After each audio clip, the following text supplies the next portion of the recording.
I'm just doing a really quick pop into another animal hospital, Cornwall branch. This one is at Formal Business Park in Camborne, and I usually find some good things in there, so I'm going to try and film while I'm in there. It's dead at the moment, there's nobody else in the car park, so fingers crossed the staff will leave me alone and I'll be able to film. I hope you enjoy, and afterwards I'll be back at home to record what I found, if anything. Okay, I will see you in a bit.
If you want to, yeah, that'd be good, and then we'll swap.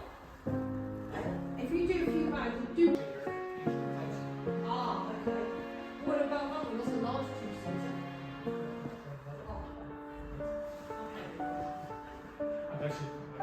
Yeah, no, I haven't got Harry Potter's one. They also did.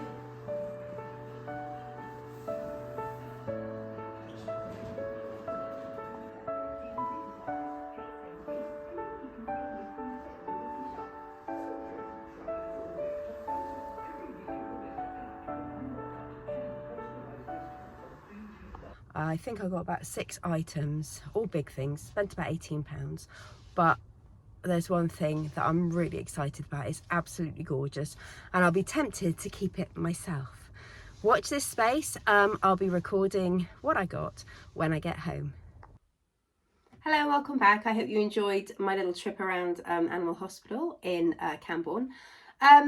So as you can tell from what I'm wearing, this is a couple of days later after I recorded that original content, because I recorded it on Saturday and today is Monday.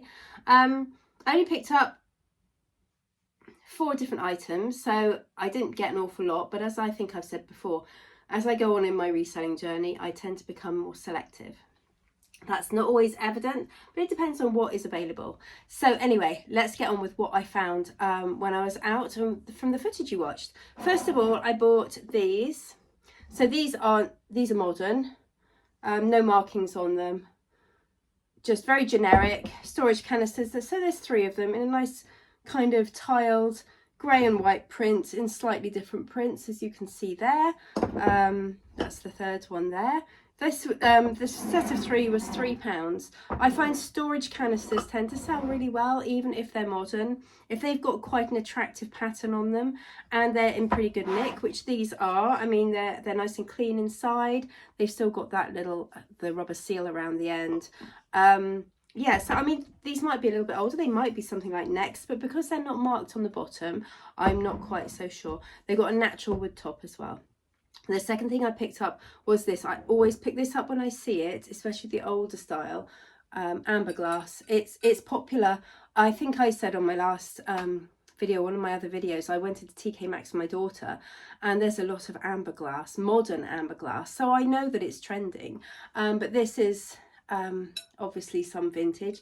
You have a bit of a starburst design on the bottom, but I'm going to research that because it doesn't meet in the middle. This might be slightly more modern than the amber glass I normally sell, which is from the 1970s, with this kind of geometric design as well. That's a little bit more unusual than the normal amber glass, so again, it might be more modern, so I will have to double check that. It still is definitely amber glass rather than flashed glass where there's a coloured coating on top of clear glass. So the next thing I've got underneath here, I love this. I'm tempted to keep it for myself. So it's a king size duvet cover and 2 pillowcases from a company called Dorina, and it says on it made in the UK on the label. 50% cotton, 50% something wool, but the labels run out, and then 5% polyester. But it's just the best cottagecore design. I mean, look at the frills and the lace on the end of the frills and that beautiful floral design. So this is a pillowcase. They're pretty big for pillowcases, and that's the other side, so it's reversible. I'll get the duvet cover out as well and try and hold that up. It'll be more difficult because of the size of it. So that's one of the pillowcases. Then we have the duvet, which again is the same, and it just feels quite stiff, like almost new, like it hasn't been used very much. Yeah, so I can't hold it up very much. That's one side, and then you've got the kind of the more of the floral print pattern on the other, but again, you've got this beautiful frill. Now they are plastic poppers to seal the duvet inside, but still, I still think it's probably 1980s. What do you think? Does anybody recognise this design? Does anybody out there recognise this pattern? I mean, I love the frills on it and the gathers and the ruffles, and I do think it will sell really well for me. It is a king size duvet, but I will, when I do my listing, I will put the measurements in. This will go on, probably on Vinted, eBay, possibly on Etsy because it is vintage and Etsy allows vintage, but I'm not quite so sure about Etsy. But I will be listing those ones on my platform. The canisters I'll be listing on Vinted, maybe on Depop and on eBay. And the amber glass, again, it depends on the age of it. If it's less than 20 years old, I won't be putting it on Etsy because it doesn't allow anything less than 20 years because it's not vintage. The last thing, and this is my favourite for today, I did, sorry, £3 for the 3 of those. This one cost me £4. The bedding set costs £3, which I thought was a snip. And then I bought this, and that, you can see out my window and you can see my setup, and there's my camera. A gilt-edged mirror for £6. Oval, the frame is in really good nick. There's no chips or anything to the wood around the edge. The back, there's some wear to the backing paper which shows the age, and I do quite like the fact that the string here is baler twine. I'm a farmer's daughter originally. I grew up on a farm, and so recognising baler twine is easy. Although turquoise baler twine I've not come across before. So on the bottom of it, it does say Lane's Truro Depositories. That's Lane's Removals label, and it says 3981, item number 81. So that's all the markings on the back, but as I said, that lining paper is coming away, but I always leave it like that because it does help to age the piece, as well as these fixings on the side help to age it as well. I'm not sure of the age of it, but I just thought that was one too good to ignore. And as if you followed my channel for any length of time, as you know, I do pick up mirrors, I do pack them and post them, and they arrive successfully in one piece at their destination. Touch wood, I haven't had a broken mirror yet. So let's see if it happens now. No, I'm not even going to attract it. So yeah, that's it. So it was a really small amount that I bought, but I thought it was quite quality. I mean, the bedding I absolutely loved. I didn't even look for the price. I just grabbed it off the hanger straight away. And the same with the mirror. I saw it and I took all my stuff over to Till. I went back and I got the mirror straight away before anybody else nabbed it. It was really quiet, as you can see from my video in the charity shop. And I actually said to her that I was recording for YouTube, and she said, "Thank you very much, carry on." So that's really nice. I've kind of laid the ground rules in that warehouse kind of charity shop that I can go and film whenever I want, which is good, and it's good for you and it's good for me. So that's it. Just a very short one today. I hope you enjoyed it. I hope you enjoyed the filming, because I believe it's a little bit better and it's getting better. So this was kind of a bonus video because I wasn't expecting to go out and do any more thrifting after my Friday thrift, which you've already seen that video. But yeah, so this is just a little bit of a bonus, and I will be listing these probably by the time you watch this video, these will already be up on my platforms. Anyway, thank you so much for watching. As always, if you did like what you see today, please give me a like. Pop a comment on if you want to say anything, if you've got any ideas of the dates of any of these things, if you've got any clues on the bedding, because I absolutely love the bedding and I'd love to know more details about a company called Dorina, if anybody, or D-O-R-I-N-A, if anybody's got any details on that. Yeah, and obviously subscribe if you want to see more of my videos in the future. My business is always evolving and improving. I've got some exciting plans in the pipeline. I've got a meeting this week. That will all come out in the future. But my business is growing, and as you know, I have got a website now. None of this will go on the website, by the way. This will all be going on my platforms. But yeah, I'm scaling up my business very slowly this year. So watch this space, and thank you so much for watching. I will see you again soon.